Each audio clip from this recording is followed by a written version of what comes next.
Warm welcome to CA Raja classes and thank you so much for joining this mini and micro webinar. Before we get into the discussion, let me just take a couple of minutes to introduce myself. I am CA N Raja, a chartered accountant by qualification, a teacher and trainer by passion, and teacher for 3 lakh plus students worldwide. I started my career as a banker with State Bank of India. Then after a period of 4 years, I got into CA practice. I had my practice for 7.5 years. But I realized my calling is teaching. I started focusing on teaching and training. And today, with the blessings of God, we have 3 lakh plus students worldwide. So now it's time for us to get into the session. I need your participation here. Look at this. There are 3 companies A, B, C, and you have information about their long-term sources and short-term sources, total sources. You have information about their long-term uses, short-term uses, and total uses. I want you to digest this information. Spend some time and then identify which company is in trouble here. Is it company A or company B or company C? Company A, they've raised long-term funds of 50. They've raised short-term funds of 50. So total of 100, of which 50 is used for long term, 50 is used for short term. Company B also raised in the same pattern, but of which 70 is used for long term and 30 only used for short term. And C raised in the same pattern, but of which 30 only used for long term and 70 is used for short term. So you have to tell me like which company is in trouble. Let's see the results. I'm going to rearrange this statement. Let me bring the long-term sources here and I'll compare that with long-term uses. So let's see what is the position. If you take company A, long-term sources and uses are same, so no surplus, no deficit. But company B, long-term source is 50, long-term use is 70, so there is a deficit of 20. And company C, long-term source is 50, long-term use is 30 only, so there is a surplus of 20. And now let me take short-term sources. I'll compare that with short-term uses and let's see what is the position. For company A, obviously no surplus, no deficit. But company B, they raised a short-term fund of 50 and used only 30, they had a surplus of 20. And company C, they raised only 50, they've used 70, they had a deficit. So it might look like company C is in trouble because they had deficit and company B is comfortable because they had surplus, but that's not the understanding. Pay attention here. Company B, they raised a long-term source of 50, but they created a long-term use of 70. How is that possible? With 50, you cannot create 70. So from where they got the remaining 20? Obvious, they got that remaining 20 from here. So this short-term surplus of 20 with the long-term source of 50, they got money worth 70 million, which they have used for long-term purpose. And because of this reason, we say company B is in trouble. Because company B, they raised a short-term source of 50 and their short-term resources are only 30. It means they are supposed to repay 50 million in 1 year. With that promise, they raised 50 million, but what they have done is they have created only 30 million worth of resources. They have simply diverted 20 million for long-term purpose. So within 1 year, they are supposed to repay 50 million, but they have resources only 30 million with them. So whoever have given that 20 million, they'll go for legal action against this company for not fulfilling the obligation, for not fulfilling the promise. In this case, company B, they'll not be in a position to fulfill the promise because that 20 million they have invested in long-term asset. Long-term use. It can be land, building, plant and machinery, and you cannot sell them just like that. It will take more than a year, but they will not wait for more than a year. Okay, that's why we say company B is in trouble. But if you look at company C, they've raised 50 million long-term, they've spent only 30 million, they had a surplus of 20 million. And that surplus of 20 million along with short-term fund of 50 million, they've created short-term use of 70 million. And if you look at it from the other side, within 1 year they are supposed to pay 50 million, and for paying that 50 million, what are the resources they have? 70 million. That's why we say company C is in comfortable situation. Okay, right. So this statement which helped us to get more clarity is fund flow statement. Let me give you a real life fund flow statement. It will look something like this. Okay, it's basically part of it. Look, here you have the sources and here you have the applications. Sources we basically call as long-term sources, application we call as long-term users, like what we have seen here. Okay, now look at this. Let me analyze this also so that you will get complete clarity about fund flow analysis. And here I'm not teaching you how to prepare fund flow statement, but I'm teaching you how to read the fund flow statement. Okay, look, in 2018-19 they had long-term sources from operations and by selling investment of 5,650, and these are all their long-term uses. They purchased plant and machinery, they paid taxes, they paid dividend. Okay, so 5,650 was the source, 6,200 was the use, there was a deficit of 550. Let's analyze this. So what is the total source? It is this 5,650. Okay, when they had 5,650, what they did, they first purchased plant and machinery. Okay, not first, they purchased. Okay, all right. Since they had so much of fund, okay, 3,700 is okay, because even after paying all this, they'll have a surplus of 1,950. And then what they are supposed to do, tax is compulsory, they cannot escape. Okay, from 1,950 they paid taxes of 1,100. So they are left with 1,950 minus 1,100, 850. Okay, when they are left with 850, they did this mistake. When they are left with the long-term fund of 850 only, what they did, they went and paid dividend of 1,400. What is the amount they have? 850. But what is the dividend they have paid? It is 1,400. How? It's not acceptable, right? But they did that. How? They went and paid 1,400. They faced a shortage of 550 and they have managed that shortage by using short-term funds. Okay, so here there is a deficit, and this deficit was managed because they took some short-term funds. A simple example can be a cash credit or overdraft, because they wanted to pay 1,400 to their owners, but they have only 850. So what they did, that 850 plus money available in cash credit or overdraft to the extent of 550 put together, they have paid dividend of 1,400. So this shows their financial discipline. When they have only 850, why they are paying 1,400? That's not right, right? I mean, this is not a wise approach. Or ideally what this business should have done, when they have purchased plant and machinery of 3,700, here they should have raised some long-term funds. So some portion of this 3,700 could have been funded by long-term funds, and that would have left good amount of surplus so that they could have paid this dividend easily. Or the other way is, when they have an investment to take place like this to the extent of 3,700, why they are paying dividend? They could have used this money for funding that, right? They didn't do. They paid dividend when they don't have adequate funds. When they had only 850, they paid 1,400. They simply diverted short-term funds for long-term purpose.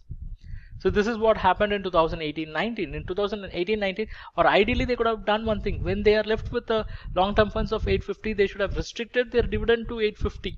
In that case, there will not be any diversion of short-term funds for long-term purpose. But even it should not be like that, no, because there should be some long-term surplus contributing for working capital of the business.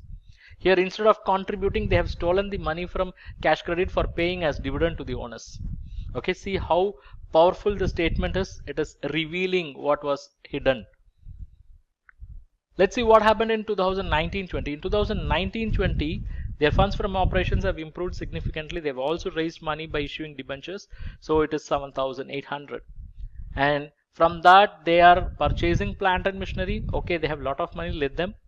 It means after purchasing plant and machinery, they have surplus of 5,025. And they want to pay taxes. Okay, good, let them pay. So from 5,025 taxes paid, what is left over now? 3,325. From that, they want to pay dividend. Okay, let them pay 2,250. It means the balance left over is 1,075. At this point, they should have put a break.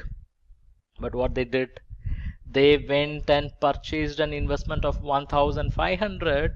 When they are left with the funds of only 1,075, it means this is the grave mistake which they should not have committed. 1075 is the surplus, 1500 investment not in their business. They have purchased investments, some shares or stocks of some other company. By using whose money? By using some short-term money. Look, they have only 1075, but how they spent 1500? The 1075 plus 425 gave them 1500. They've invested in someone else's business. This business is not learning from its mistakes. When they are left with 1075, they should have stopped at that level. They should have ensured that this money is going for supporting the working capital requirements of the business, but they didn't do.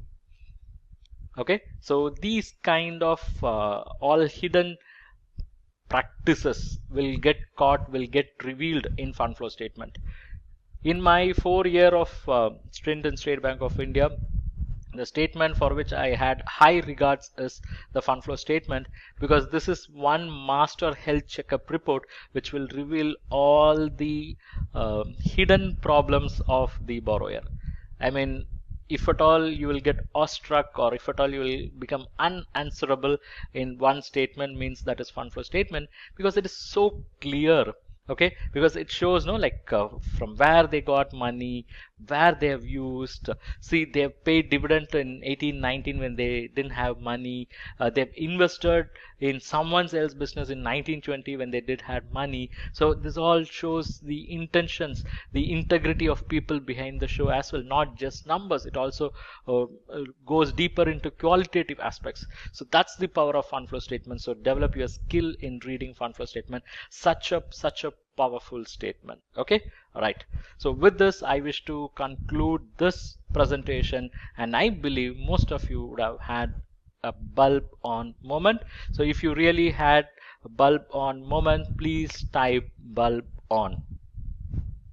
Thank you for watching this webinar. I am sure you have derived value from this webinar. And if you wish to learn more, I have some good opportunity for you. What is that? Check out. It is this Credit and Financial Analysis Mastery course, exclusively designed for bankers and for those who want to have bankers' point of view. This is a course which we have developed after a detailed analysis, a thorough discussion with several hundreds of bankers and finance professionals. We have identified what is their exact requirement when it comes to SME and corporate credit and financial analysis. In this mastery bundle, I'm going to give you access to various courses. To start with, we have course number 1, Basics of Credit Analysis. In this course, we have explained the basics of credit analysis through various sections, section 1 to 9.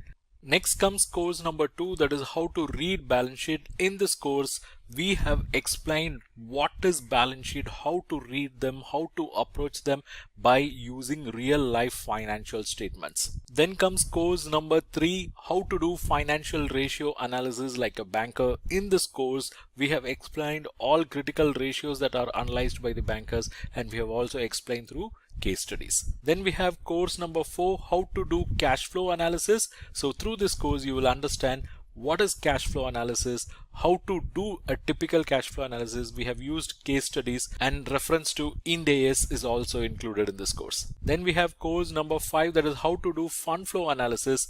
This is a critical financial analysis tool, and in this course you will learn what is fund flow statement, how to analyze them from banker's angle, how to prepare fund flow statement from academic angle as well. So overall 5 courses, each 1499. So aggregate price should be 7495, but you are not going to pay that. For you, it's just rupees 2499 for 1 year access, or rupees 4999 for lifetime access. And it is not yet over, you have some more bonus. Bonus is course number 6, how to carry out credit risk rating for non-trading entities. These are all the topics covered in this course. Then course number 7, it is how to carry out credit risk rating for trading entities. Not yet over, you also have access to course number 8, that is how to prepare CMA report for bank loans. It's a comprehensive course which will run for 8 plus 5 hours, and you will learn entire CMA report preparation process. And course number 9, how to prepare cash budget for bank loans. Course number 10, how to assess fund-based working capital. So in this course, you will understand what is working capital, what are working capital credit facilities and how to assess them, what are the key ratios that are related to working capital, and what are the additional key analysis that will be done by bankers on working capital matters. You will get a comprehensive understanding of cash credit, export finance, and there are certain on-demand videos as well. So 5 plus 5, 10 courses of value close to 15,000 rupees, but you are going to get it for 1 year access rupees 2,499, lifetime access rupees 4,999, not yet over. You are going to get access to the 11th course, how to assess non-fund based credit facility. So in this course, you will learn about letter of credit, bank guarantee, its assessment as well. Then comes course number 12, how to do term loan appraisal and assessment, because it's a complex process with a lot many technicalities. So this course covers all in detail. And course number 13, basic elements of loan proposal. So how a typical loan proposal will be, what are the basic elements that are covered in this course. And we have course number 14, case study on credit analysis, various case studies based on practical experience and discussion with various bankers and finance professionals are included in this course. And course number 15, this is about collateral securities, where you get knowledge about collateral securities. So overall, it's 15 courses of value close to 22,485. It's 1,000 plus lectures. You can subscribe for 1 year access or lifetime access as you wish. These are all pre-recorded courses, so you can access them anytime as per your convenience. You can access them in mobile app or desktop, and for you the price is not 22,485, it is rather 2,499 for 1 year access or 4,999 for lifetime access. You can check the link in description, where without using any discount coupon code you can enroll at this discounted price, because it's a discount applied link. And not yet over, you're also eligible for some more bonus. The bonus is access to various ebooks and e-resources. You are going to get access to various financial ratios ebooks, financial management related ebooks. You will get access to financial analysis related ebooks, credit analysis ebooks. Not yet over, you will also get access to other resources like test series, templates, audiobooks, video books, career guidance material, and a bonus resource. Check the link in description and enroll now.